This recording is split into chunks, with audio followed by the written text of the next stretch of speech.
Vamos nós, né? Voltando às videoaulas em Delphi, aí, trabalhando com WinSockets, né? Programação para rede de computadores em Delphi, já vamos tomar algumas providências aí para a gente poder fazer o nosso projeto sem problemas, tá? Essa nova versão do Avast, quem tem um Avast como antivírus, né? Ela acaba dando bastante problema para trabalhar com o Delphi, tá? Qualquer executável novo gerado no computador aí, ele já bloqueia e não deixa mais rodar, tá? Então, para não ter problema, já desativa aí ele, né? Eu vou desativar ele aqui por 1 hora, deve ser mais que suficiente para brincadeira nossa aí.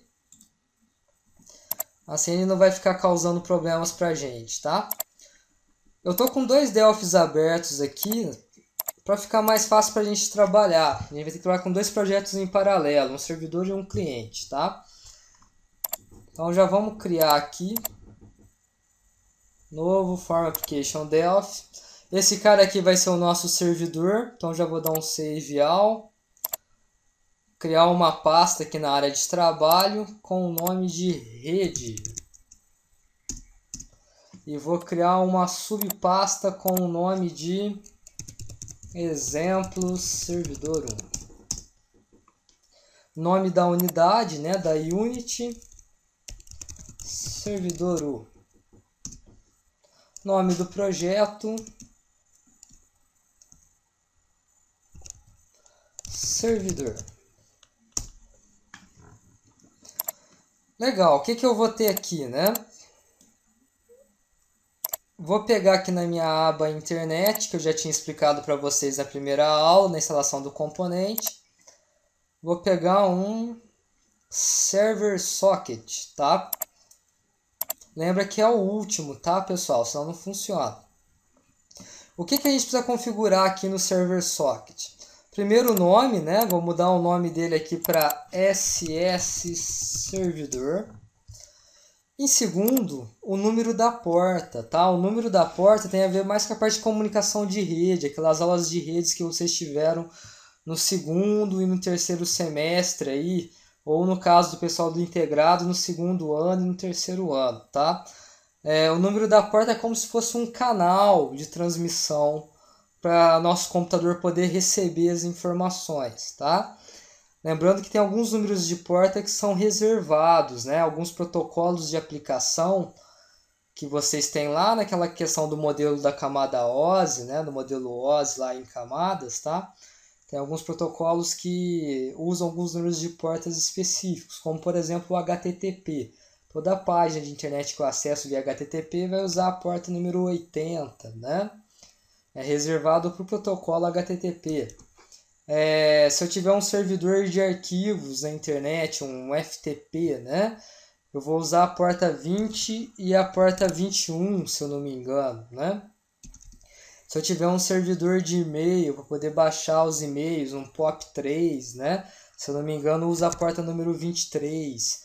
Então tem alguns protocolos de aplicação para alguns servidores específicos que usam números de portas reservadas. A gente precisa evitar essas portas reservadas para evitar problema de compatibilidade do nosso programa com algum servidor que já esteja instalado na máquina, né?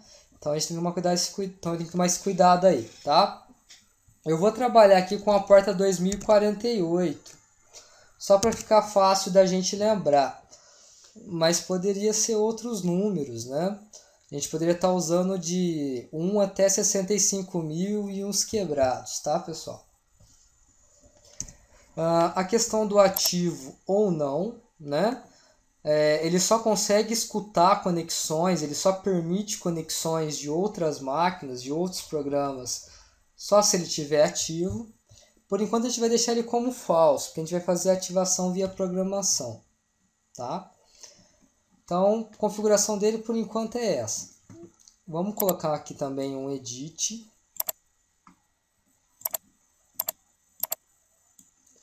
E vamos colocar um BTN, né? Um bit BTN aqui.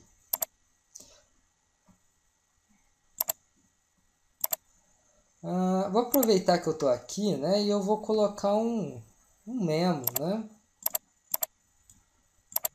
Para facilitar, eu vou até apagar esse edit aqui do servidor, vai? Vou trabalhar só com o memo aqui no servidor para ficar mais fácil. Vamos deixar o edit para o cliente.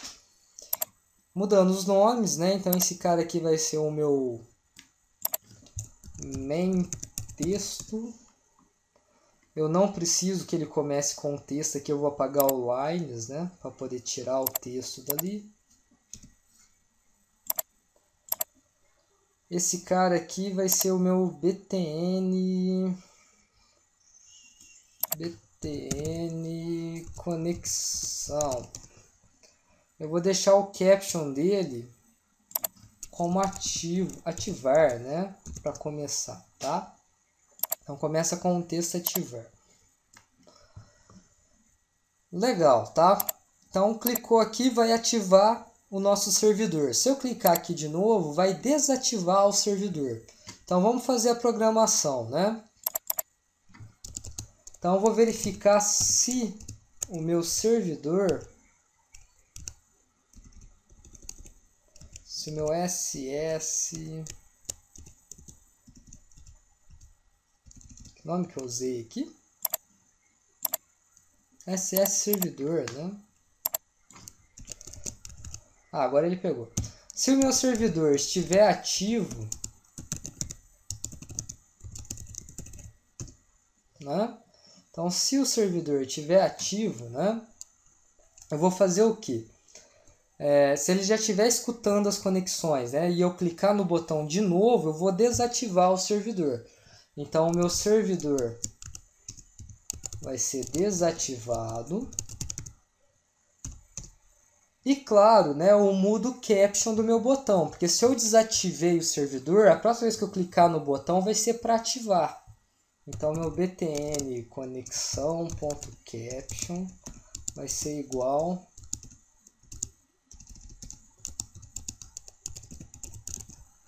ativar. Se não, né, eu vou fazer o contrário. Se ele não tiver ativo, né, eu vou ativar o servidor e vou mudar o caption do botão para desativar, tá? Então, se eu testar, pessoal, olha só.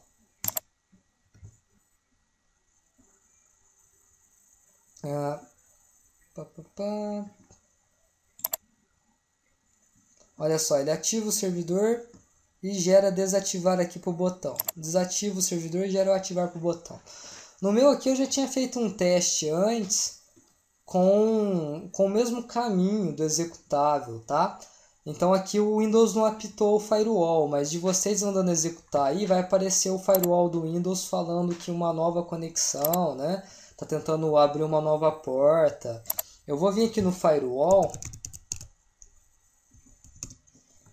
só para remover, né? Eu vou remover aqui o... Se eu achar ele, né? Tá aqui, ó. Eu vou remover a minha exceção que já tinha sido gerada antes do teste que eu fiz antes, tá? Se eu mandar executar de novo, vai ser como o caso de vocês aí nos laboratórios, tá? Ou o pessoal de casa, da internet que estiver acessando quem estuda na nossa escola, né? Então, se eu mandar ativar, olha lá, o firewall do Windows apita, né? Dizendo que tem um novo programa, tentando abrir uma porta, lá, lá, lá, lá, lá. Isso daqui é o firewall do Windows entendendo o nosso programa como algo nocivo, né? Porque se o nosso programa abre uma porta para comunicação na rede, ele permite receber conexões via rede. E se ele recebe conexões via rede, pode ser para qualquer coisa, né? Pode ser para transferência de arquivo, pode ser para programa de bate-papo, pode ser para controle remoto. Então é o mesmo princípio de funcionamento de trójanos, por exemplo, de cavalos de Troia, de vírus que mandam informações, tá? Então é por isso que o firewall do Windows entende como nocivo e pergunta para o usuário o que ele quer fazer. Se eu não permitir o acesso, o meu servidor vai continuar rodando, mas eu não consigo estabelecer conexão, né? Então por isso que eu preciso permitir o acesso. Feito isso, ele vai criar uma exceção e não vai me perguntar mais na próxima vez que eu mandar ativar o servidor, tá? Então o acesso está permitido, né? Se eu desativar e ativar de novo, ele não enche mais meu saco, tá? É claro que o pessoal da escola aí, quando desligar a máquina e ligar de novo, né? Essas exceções do firewall vão ser apagadas, vão ser excluídas. Então na próxima vez que executar, vai pedir de novo, tá? Então tem que ficar atento nisso daí, mas é só ler com atenção certinho e escolher para permitir, tá? Então o nosso servidor já está ficando ativado e desativado só nessa brincadeira. Voltando ao nosso cliente aqui, né? Criando o nosso cliente. Então lá no outro Delphi eu vou criar um projeto também. Vou dar um salvar tudo, né? Vou vir aqui na mesma pasta que onde eu salvei o servidor, a rede, só que ao invés de pegar exemplo servidor 1, eu vou criar uma pasta própria, né? Exemplo cliente 1, só para a gente não fazer confusão aí, tá? Com os arquivos.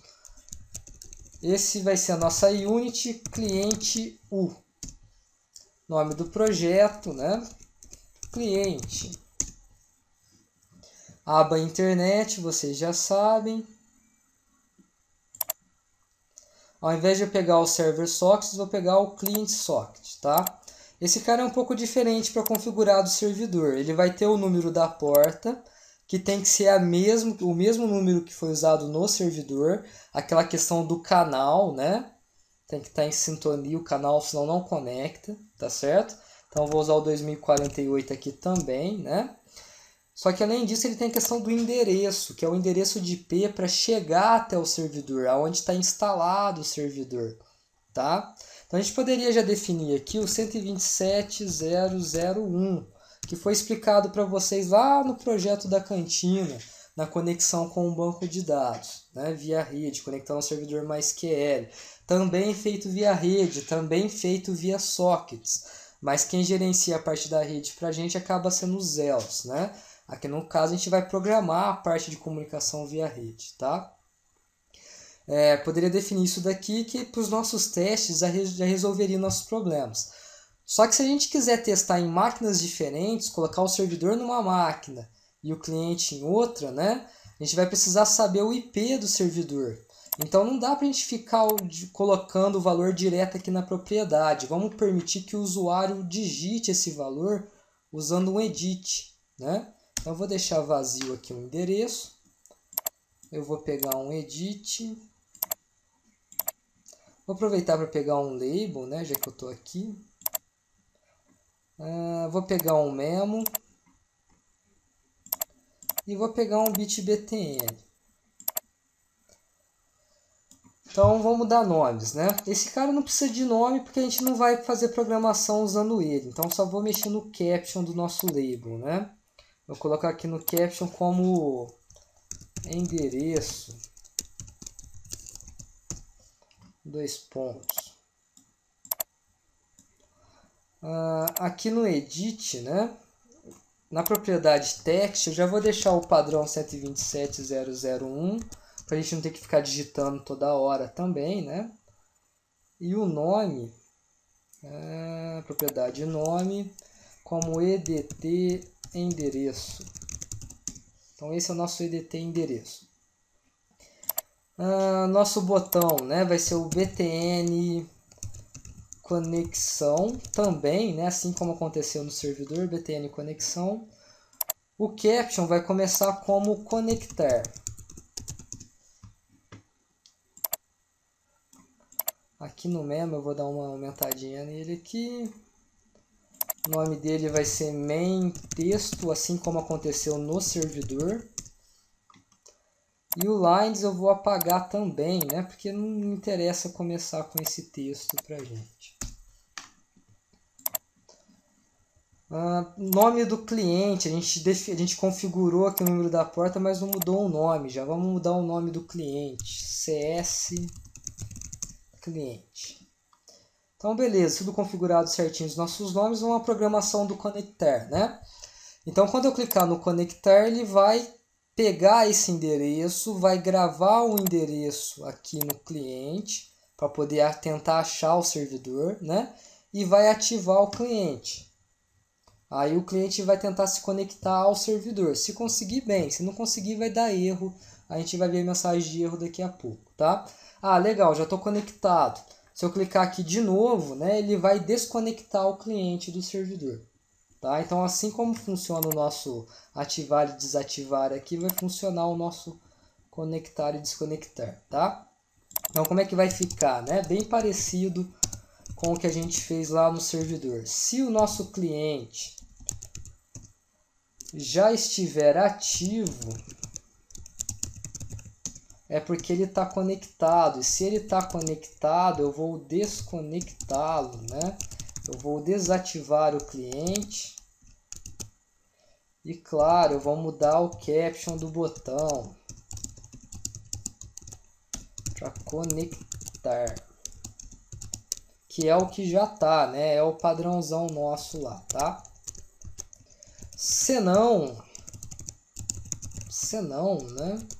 Eu faço o contrário. Eu ativo o cliente para fazer a conexão e mudo o texto aqui para desconectar, tá? Então o que eu estou fazendo? Estou verificando, ó, o cliente já está conectado. Se já tiver conectado e ainda assim eu cliquei no botão, conexão clique, né? Eu desconecto e mudo o texto do botão para conectar. Se não, né? Se não, ele não está conectado. Se ele não está conectado, ele conecta e muda o texto do botão para conectar. É isso que a gente está fazendo aí, tá? Legal. Vamos testar os dois juntos agora e vamos ver se vai dar erro, né? Então eu vou rodar aqui primeiro o meu servidor. Beleza, ele está em execução o servidor. Vou rodar o meu cliente. Beleza, ele está em execução o meu cliente, tá? Se eu tentar conectar o cliente sem ativar o servidor, o meu cliente vai dar um erro. O servidor não. Né? O servidor tanto faz, tanto fez. Porque ele não está escutando as conexões ainda. Tá? Mas o cliente vai tentar se conectar ao servidor. O servidor não está ativo. O servidor está em execução, mas não está escutando conexões. Então ele vai dar um erro no cliente. Olha lá. Faltou uma coisa importante. Falha minha, né, pessoal? Falha minha, né? Aqui no conectar, a gente tem que, antes de mandar conectar, aqui no nosso else, né? Definir o endereço. Eu falei para vocês, mas eu não programei aqui, né? Então eu vou definir o endereço vindo lá do meu EDT endereço, tá? Então olha o que eu estou fazendo. O endereço, propriedade endereço do meu cliente sockets cliente aqui, né? Vai ser igual a propriedade texto do meu EDT endereço. Então ele vai pegar esse texto que está escrito aqui dentro e vai gravar aqui no address para gente. Então, se eu não mexer aqui no texto, ele vai gravar o 127.001 aqui para gente, tá? Vamos testar de novo, vocês vão ver que vai dar o erro, mas dessa vez vai ser um erro diferente. Olha lá. Unsynchronous Sockets Error 10.061, tá? Isso daqui está dizendo que ele não conseguiu se conectar ao cliente, o cliente não respondeu, tá certo? Legal, vamos testar de novo. Só que dessa vez ativando o servidor primeiro. Vou vir aqui no servidor e vou ativar o servidor. Servidor ativo, beleza. Vou mandar conectar. Olha só, não deu erro, né? Conectou, belezinha, não deu erro, tá? Vou mandar desconectar aqui, também não vai dar erro nenhum, né? Então, conexão foi feita com sucesso, né? Isso aqui a gente pode fechar, irrelevante. Vou fechar aqui de volta para voltar para o meu Delphi, né? Mas como é que eu vou saber? Como é que eu tenho a certeza que realmente aconteceu essa conexão, né, professor? A gente tem aqui, tanto no servidor quanto no cliente, a gente vai ter alguns eventos interessantes para se trabalhar, tá? No caso do servidor tem alguns eventos a mais, se eu não me engano, né? Olha lá.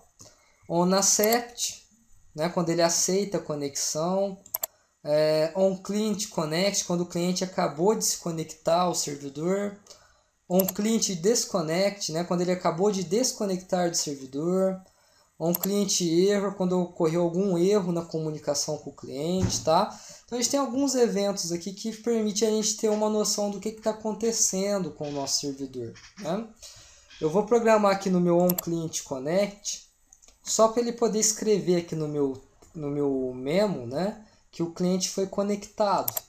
Então toda vez que algum cliente se conectar ao servidor, eu vou dizer o seguinte, ó, maintexto.lines.add cliente conectado. Aqui no meu onClient Disconnect, ele ocorre quando o cliente é desconectado do meu servidor. Então eu vou programar aqui no meu onClient Disconnect algo bem parecido. Eu vou adicionar lá no meu main-texto uma linha dizendo o seguinte, né?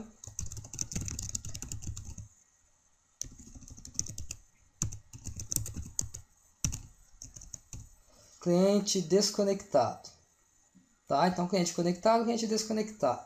Então, quando o cliente conectar, vai aparecer a mensagem cliente conectado. Quando ele desconectar, vai aparecer a mensagem cliente desconectado. Quando ocorrer algum erro na comunicação, eu vou mandar adicionar aqui no meu memo o código do erro, tá? Eu tenho aqui no meu onClient Error aqui, eu tenho algumas propriedades interessantes, ó. Eu tenho um Error Event, eu tenho um Error Code. Eu vou mandar mostrar o Error Code, né? Então eu coloquei aqui código de erro, 2 pontos. E aí na frente eu vou fazer a conversão de inteiro para texto, o meu Error Code. Lembra de fazer a conversão, senão não funciona, né? Porque o ADD trabalha com texto. Ele adiciona texto nas linhas do nosso memo. Error code vai ser do tipo inteiro, olha lá. Então tem que converter de inteiro para texto, senão não funciona, tá? Vou fazer a mesma coisa aqui no meu cliente, né? Então com o cliente selecionado, onConnect, eu vou adicionar aqui no meu main texto a linha dizendo que está conectado. Ao desconectar, né, eu vou adicionar a linha aqui dizendo que está desconectado.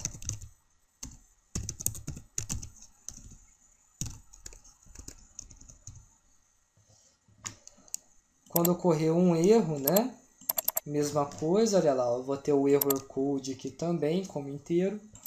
Então, quando ocorrer um erro, eu vou dizer aqui que código de erro, 2 pontos, int str,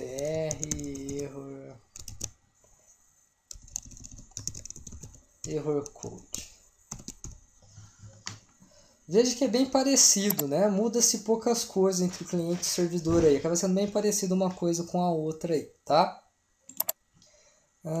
Se eu não escrevi nada errado, olha que interessante. Agora dá pra gente ter uma noção melhor do que está acontecendo. Executando o servidor, beleza. Executando o cliente, beleza, né? Ativando o servidor, conectando o cliente. Olha só. Eu cliquei só no conectar cliente, só isso, né? Mas o simples fato de o cliente ter conectado ao servidor já foi suficiente para alterar a informação aqui no servidor, olha lá. Se eu mandar desconectar aqui também no cliente, né? Então, olha como o cliente já está influenciando ações no servidor só de trabalhar com a conexão, né? Conectando e desconectando. Tá certo? Então, é simples assim, né, pessoal? Trabalhar com a parte de sockets, tá? Isso daqui é só a parte de conexão entre um e o outro, tá? A gente só está estabelecendo a conexão entre um executável e o outro executável, né? Na próxima videoaula, a gente vai ver como transmitir mensagem, né, de texto, como transmitir um texto de um para o outro, do cliente para o servidor, ou se for o caso do servidor para o cliente, como fazer essa troca de informação via rede, tá? Espero que vocês tenham gostado. Qualquer dúvida, claro, vocês podem estar me perguntando na sala de aula, né? Ou o pessoal da internet postando os comentários aí, tá? E até a próxima.